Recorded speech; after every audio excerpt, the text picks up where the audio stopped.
everybody, it is Steve, your friendly neighborhood lawn gnome. Welcome back to another video of stats, trends, and picks, this time for August 2023. And if you are watching and it happens to be a Wednesday, Happy New Comic Book Day. Well, I will definitely say that it has been a very good new comic book reading month, especially because of the fact that it also is my birthday month, and not just that, it was a 5-week new comic book month, so I'm sure you're all curious to know about what my reading was like, and more importantly, did I get my predictions correct? So, when we take a look at the numbers, we notice that it was a decent-sized month. It was 34 books in total. Of course, as I was anticipating, DC did not have the numbers that it normally did throughout this year, and that's just because of the fact that August was the second month of the Night Terrors saga, which means a lot of the books that I am reading from DC were not available to me this past month. But I am glad to say that in September, you are going to see a big jump in DC because all my titles are back. So you'll see me talking about Green Lantern, Shazam, a brand new Green Lantern title, of course there's a new Batman title, and of course Detective Comics as well, just to name a few.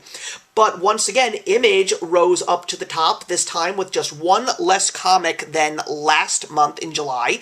And we even saw Marvel have a pretty good month as well. And the indies still pretty much in their own vicinity, but there have been some really great indie reads. So once again, when we look at the percentages, we noticed that almost 30% of my reading was Marvel, and almost 36% of my reading was Image Comics. But again, I definitely am anticipating the numbers to change, but the question is going to be, will Image keep the top spot? Because this year, Image has definitely seen a big bump up in regards to what I have been reading. I've been reading some great stories. I'm still reading all the Spawn titles, along with a couple of new things that have come out, including the brand new Energon universe, starting off with Void Rivals, and there's some really cool stuff on the way towards the end of the year. When we take a look at the graph, Image just seems to be in a league of its own all the way at the top. It is just crazy to see that when we take a look at earlier in the 2023 year, DC was pretty much riding high, and of course they did sink, but they did rise just a little bit in August. But once again, I am anticipating DC to jump back up and give Image a run for its money. Curious to see if Marvel is even going to attempt that as well, because for me, I don't think it's going to happen. There's a lot of Marvel titles that I am not reading. I am not interested in the Fall of X. I have tried to give this X-Men Krakoa Age a chance, and I have just seen something that truly started great, just being disappointment after disappointment. So whatever happens with the Fall of X, I am not following it, but I have heard that there's going to be a brand new person taking over the X office who has been with Marvel for many years, and the question is, are we finally going to get some good X-Men comics with some really good writers? I guess we're going to have to see. Another big question is going to be with Jonathan Hickman writing his Ultimate Invasion miniseries. Apparently this is going to branch off into a whole bunch of new Ultimate titles in October. Am I going to be interested in reading these? I am so far sort of on the fence with where Ultimate Invasion is. It's just really, really long-winded and confusing, and there's only one issue left. But we'll see what happens, I guess. I mean, as long as there's good writers attached, I will probably be interested. But anyway, let's take a look at my predictions this month.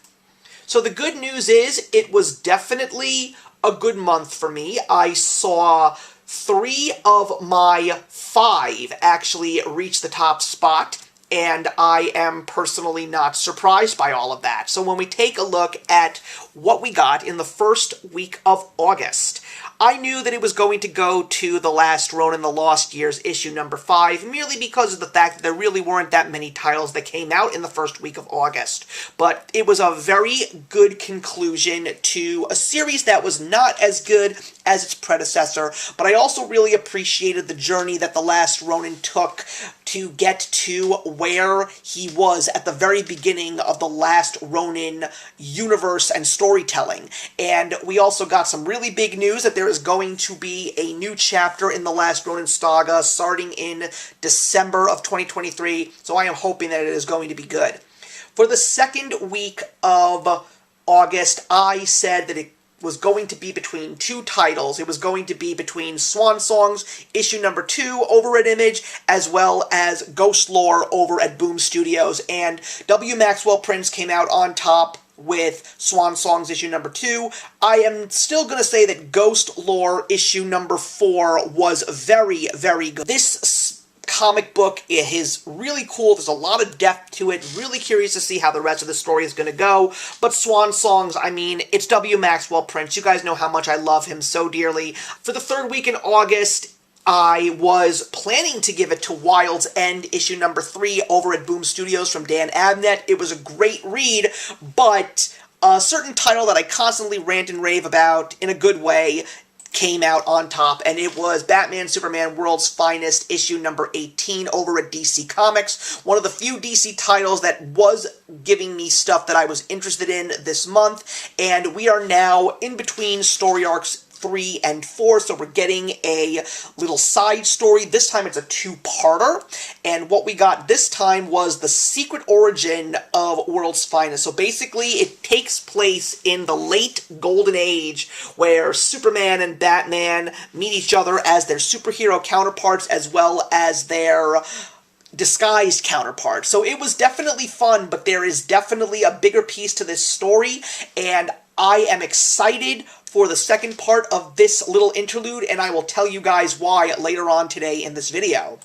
For the fourth week in August, I was not surprised, and more importantly, I was just so happy that my prediction was correct. I gave it to Image Comics, Ryan Stegman's new title, The Schlub. This was one of the most fun reads in all of 2023. The story of a dentist who is down on his luck and swaps his mind with the local town superhero, and now the question's going to be, now that this schlub officially can be a superhero, what is he going to do with these powers? This was a beautiful mixture of classic Silver Age storytelling with a little bit of a 90s extreme feel from like the 90s Image days. It was so much fun. I found myself laughing. The art is just so cool and colorful and bright. I am saying, guys, this is going to be your underdog for 2023. You've got to pick up this first issue, especially if you just want to have a fun time reading a truly original story. The Schlub number 1, so excited for issue number 2. And for the last week of August 2023, I thought that I was going to be giving it to DC Comics and give it to the Action Comics Doomsday Special. And boy, was I wrong. I was so wrong. This was probably the worst read of the last week of August for me, guys. I was extremely excited because they were saying that this was going to pave the way for a big Superman story taking place in 2024. And I just found myself so bored with this long-winded story about the Martian Manhunter and Supergirl going to hell to put Doomsday at bay.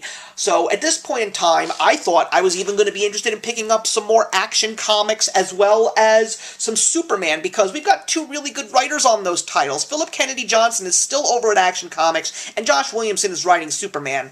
But I know that there's going to be an 850th Legacy issue spectacular. It's going to be Superman number 7, and I'm going to pick that one up in September just to see if it gives me any more incentive for any big stories that are coming out in 2024, because I do love Superman. As a matter of fact, it's the 85th anniversary of Superman, so there's so much Superman to talk about, and there's so many great stories past and present. But speaking of Philip Kennedy Johnson, I'm not going to say he's doing a bad job, because he didn't write this Doomsday Special, but he's also writing the new run of The Incredible Hulk over at Marvel Comics. And even though this book is not showing up in my top spot, and it's already 3 issues in, I want to say this is one of the most freshest titles in Marvel right now. I am having such a great time with this new Hulk world. It's horror-based. Philip Kennedy Johnson is doing a phenomenal job with this title. It's so much fun. I can only imagine what Donny Cates could have done if he didn't just pick up himself and leave his run, but I'm glad to know that Philip Kennedy Johnson is being recognized for his talent, because he is a great writer. He's got a new Green Lantern title coming out in September that I'm excited to read, and so check out The Incredible Hulk, guys. It's really great. But my top pick went to Boom Studios and Dan Panzonian's Alice Never After, issue number 2 of 5. I loved the first series, and I think that this series may be better because we're finally going into Wonderland, and a lot of interesting things are happening with Alice. It is just kooky and funny. These people behind this book clearly love Lewis Carroll's world, and everything you love about Alice in Wonderland is in Alice Never After, and I highly recommend you check out this new title, and I also highly recommend that you check out the discussion that Cammie and I had over here on the channel in preparation for Alice Never After when we discussed Alice Ever After from the same writing team over at Boom Studios.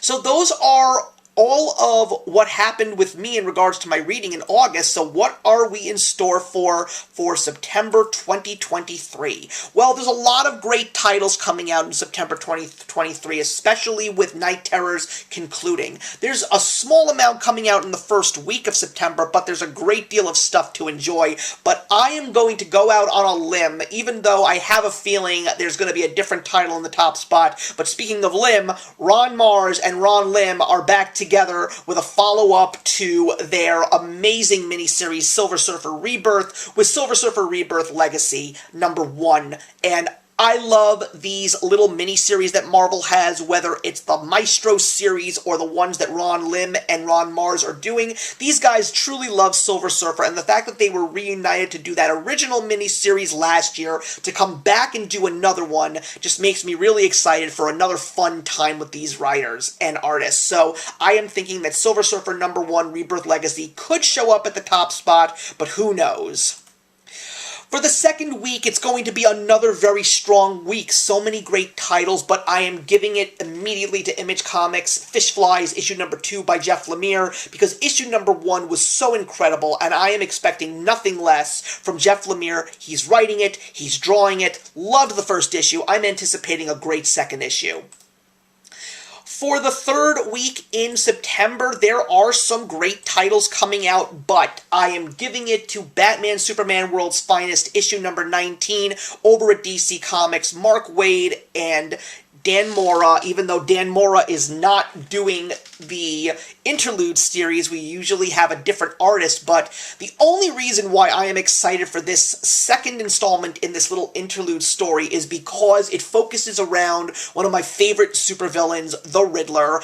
I read Paul Dano's Riddler Year 1 from the DC Black label this year, and there's a lot of people that didn't care for it, but I really did enjoy it. But that's just because of the fact that I love Riddler in so many shapes and forms, and this goes all the way back to the Hanna-Barbera days, and even Frank Gorshin in the 1966 Adam West series, which I used to love watching the reruns for. But anything that the Riddler is the lead villain in, I am going to read it, and I am just anticipating myself to have a good old time with this, and better yet, be extremely excited for the fourth arc of World's Finest.